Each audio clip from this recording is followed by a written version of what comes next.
नमस्कार, आपसे मेरा नाम अशोक वीर यादव एडवोकेट और मैं आप सभी के लिए लीगल एडवाइस से वीडियोस अपलोड करता हूं जो कि आप सब लोग लाइक करते हैं, पसंद करते हैं, शेयर करते हैं और सब्सक्राइब भी करते हैं। अब तक नहीं किया है तुरंत करिएगा और दूसरे लोगों तक भी इस जानकारी को जरूर शेयर करिएगा। एक हमारे सामने कमेंट आया कि सर, हर बार लड़की गलत नहीं होती है। मेरे ससुराल वाले मुझे बहुत ज्यादा टॉर्चर करते हैं और मुझे परेशान करते हैं और मैं रहना चाहती हूँ लेकिन मुझे फिर भी परेशान किया जाता है वहां पर। तो देखिए, आज मैं आपको यही बताऊंगा कि अगर आपके ससुराल वाले टॉर्चर करते हैं आपके लिए, आपको परेशान करते हैं, तो किस तरीके से आप इन सब परेशानियों से आप बाहर भी निकल सकते हैं और समय आने पर उनके ऊपर केस भी कर सकते हैं। तो अब ससुराल वाले जरूरी नहीं है कि सिर्फ लड़की के ही हों, लड़के के भी हो सकते हैं। तो किसी प्रकार से अगर आपको परेशानी आ रही है तो मैं आपको एक आज बेहतरीन एक उपाय बताऊंगा, जो अगर आपने कर लिया, मैं कहता हूँ आपका जीवन पूरा सर हो जाएगा और आप अपने जीवन में खुशी खुशी जीवन बिताएंगे। सबसे पहली बात तो बताना चाहूंगा कि अगर आप हमसे जुड़ना चाहते हैं डायरेक्टली, तो आप एक हमारा व्हाट्सएप ग्रुप नंबर है, वो ग्रुप है जिसका लिंक मैंने इसी वीडियो में दिया हुआ है। तो आप जो है उसको क्लिक करके उसको फॉलो कर सकते हैं, ताकि भविष्य में आपको लेटेस्ट जानकारी और जजमेंट्स वगैरह सब कुछ वहीं प्रोवाइड मिलते रहते हैं। दूसरा, कल एक मैंने वीडियो बनाया था कि अगर आप साथ रहो या फिर दूर रहो, लेकिन ऐसे पति पत्नियों का तलाक ही माना जाएगा। तो वो कौन से पति पत्नी हैं, उसको मैंने उसका वीडियो बनाया है, मैंने उसको बताया कि आप किस तरीके से पति पत्नी हैं। तो उसका लिंक भी मैंने इसी वीडियो के नीचे डिस्क्रिप्शन में दिया हुआ है, उसको आप क्लिक करके भी फॉलो कर सकते हैं, उसको देख सकते हैं। चलिए बात करते हैं कि आपके ससुराल में आपको टॉर्चर किया जाता है। सबसे पहली बात, महिलाओं की सबसे ज्यादा शिकायत यही होती है कि सर, मेरे परिवार में मेरे ससुराल वाले जो है वो मुझे टॉर्चर करते हैं। टॉर्चर एक शब्द एक ऐसा है जो अच्छे खासे व्यक्ति के सामने दिमाग में ये डाल देता है कि टॉर्चर का मतलब कि बहुत ज्यादा प्रताड़ना देते हैं उसके लिए, उसको करंट लगाते हैं, उसको मारते पीटते हैं, उसको बेवजह परेशान करते हैं, खाना नहीं देते हैं घर में, और ये पता ना जिल्लतें भरी जिंदगी उसको जीने का अधिकार दिया जाता है। तो ऐसी महिलाएं जो अपने ससुराल पक्ष पर ये आरोप लगाती हैं कि वो टॉर्चर किया जाता है, वो टॉर्चर नहीं होता बेसिकली। वो बेसिकली आपके लिए उन नए माहौल में गुजारने के लिए समय और उस माहौल में एक समायोजित होने के लिए वो एक आपको तरीके बताए जाते हैं कि आप इस तरीके से इस घर में रहोगे। आपने जिस तरीके से भी आपने अपने मायके में अपना जीवन व्यतीत किया, तो अगर आप दूसरे घर में जाएंगे या फिर दूसरे स्थान पर जाएंगे तो वहां का क्लाइमेट, वहां के नियम कानून, घर कायदा सब कुछ अलग होता है। तो वो सास जो होती है, वो ननद जो होती है, या जो पति होता है, या फिर ससुर होता है, या जेठ होता है, वो आपको ये बताता है कि इस घर के नियम ये हैं। और वो हो सकता है कि आपको वो ताने लगते हो सकता है आपको वो टॉर्च लगता हो। अब ये उन्हीं महिलाओं की शिकायत रहती है जिन महिलाओं को अपना ससुराल संभालना नहीं आता है, उन महिलाओं को अपनी सास के साथ में मतलब तालमेल मिलाना नहीं आता है, जिन महिलाओं को अपनी ननद के साथ में तालमेल मिलाना नहीं आता है, उन महिलाओं का यही आरोप रहता है कि वो मुझे टॉर्चर करते हैं। और टॉर्चर के साथ साथ में अब नई और व्यवस्था स्टार्ट कर दी है कि वो मेरे साथ में अप्राकृतिक यौन संबंध बनाते हैं। अब तक जो है वो पति बचा था भाई, दहेज से मामूली चीजें थे, लेकिन अब महिलाएं जो है वो अप्राकृतिक यौन संबंध का ऐसे आरोप लगा रही हैं जैसे प्रसाद बांट रही हों, क्योंकि वो कहीं ना कहीं वो पूरे परिवार को फंसाना चाहती हैं, और ऐसे फंसाना चाहती हैं कि कभी जीवन में वो निकले ना। लेकिन उन्हें ये नहीं पता है कि कानून है, और कानून में सही और गलत का मतलब जो होता है वो पता होता है कि भाई आप गलत हैं या फिर सही है। तो जिन महिलाओं को अपना घर संभालना नहीं आता है, जिनको सास की कही हुई बात जहर की तरह लगती है, तीर की तरह लगती है, या फिर ननद की कही हुई बात तीर की तरह लगती है, वो महिलाएं अपना घर बिगाड़ बैठती हैं। ये वो महिलाएं होती हैं चिड़चिड़ी होती हैं, वो महिलाएं जो बहुत ज्यादा गुस्सैल होती हैं, वो महिलाएं अपना घर बिगाड़ लेती हैं, क्योंकि उनको उसकी अपनी सास की या अपनी ननद की कही हुई बात बिल्कुल बर्दाश्त नहीं होती है। उनको ऐसा लगता है कि बस इनको जहर देके मार दिया जाए। और फिर जब लड़ाई झगड़े ज्यादा बढ़ जाते हैं तो फिर वो पति भी उनमें शामिल हो जाता है, और फिर वो भी अपनी पत्नी को ही कहता है, क्योंकि कहीं ना कहीं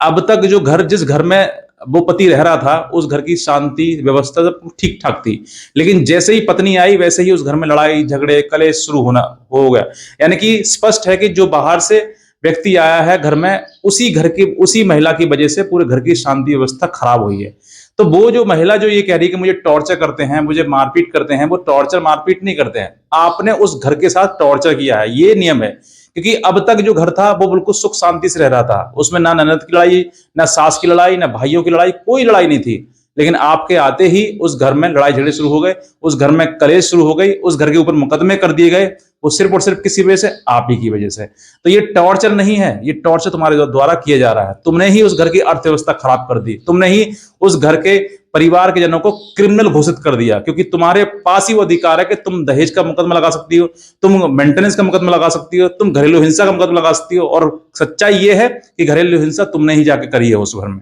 वरना उस घर के अगर लोग परेशान होते, पीड़ित होते या टॉर्चर होते किसी प्रकार से, तो वो तुमसे शादी करते ही नहीं, वो कहीं ना कहीं और चीज देखते। तो इसी वजह से मतलब अगर आपकी वजह से, ये एक चीज देख लें, ध्यान रख लेना कि अगर महिला की घर में आने की वजह से ही अगर वो टॉर्चर शुरू हुआ है ना, वो परेशानी शुरू हुई है, तो कमी कहीं ना कहीं आप ही की है। आपको वो घर हैंडल नहीं करना आ रहा है, और आप ही की वजह से उस घर की सुख शांति सब खराब हो गई है। जो व्यक्ति, जो परिवार जिसने आपसे शादी करी किस लिए, कि मेरे घर में आएगी, मुझे सुख देगी, मेरे परिवार को सुख देगी, लेकिन आपने क्या किया, सुख की जगह दुख दे दिया, और तुमने अपना भी जीवन खराब कर लिया और दूसरे का भी जीवन खराब कर दिया। अब बात आती है कि मुकदमा करने, क्योंकि आपने मुकदमा, मैंने जो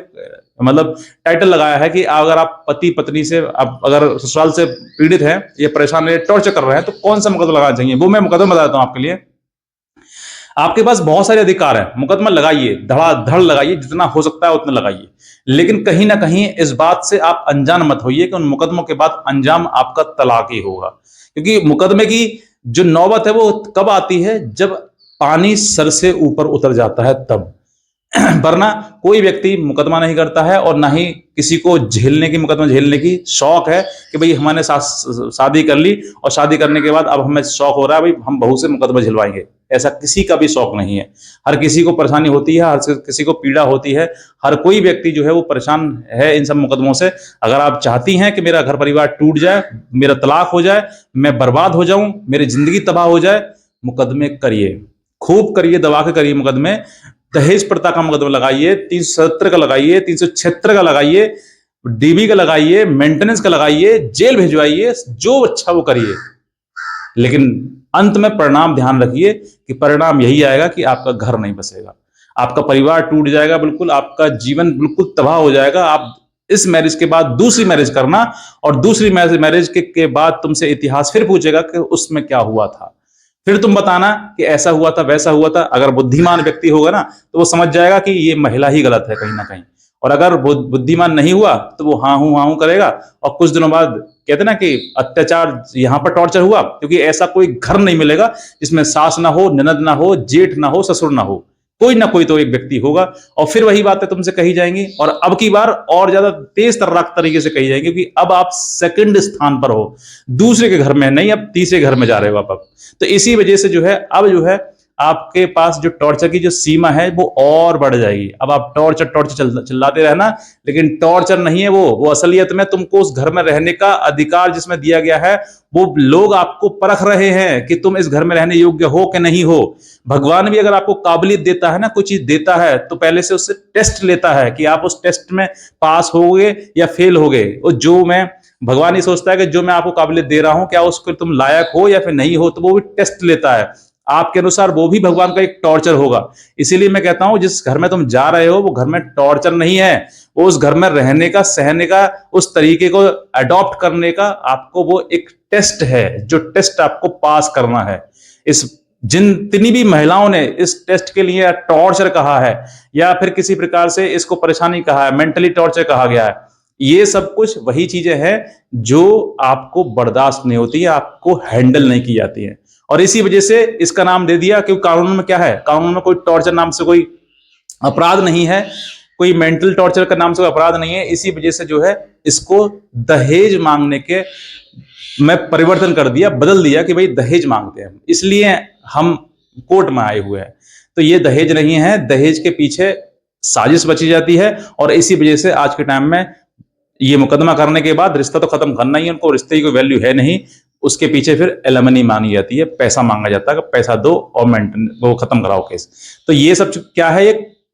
कुल मिलाकर एक बिजनेस चल रहा है, धंधा चल रहा है। इसी वजह से आज के टाइम में जो इतनी घटनाएं घटित हो रही हैं, आप सोशल मीडिया पर खुल कर देख लो, हर महिला, हर पुरुष, हर व्यक्ति और महिलाएं भी महिला को ही गाली दे रही हैं और गलत सलत कह रही हैं, लेकिन किसी वजह से, क्योंकि कुछ महिलाओं की वजह से जिन्होंने आज के टाइम में पूरा संसार खराब कर दिया है, उन्हीं महिलाओं की वजह से हो रहा है ये। बस इतना ही कहना चाहूंगा। अगर आप नए हैं तुरंत सब्सक्राइब कर लें और दूसरे लोगों तक जरूर शेयर करें इस वीडियो के लिए, ताकि और भी लोग इस जानकारी को प्राप्त कर सकें। आज का वीडियो देखने में आपसे बहुत धन्यवाद।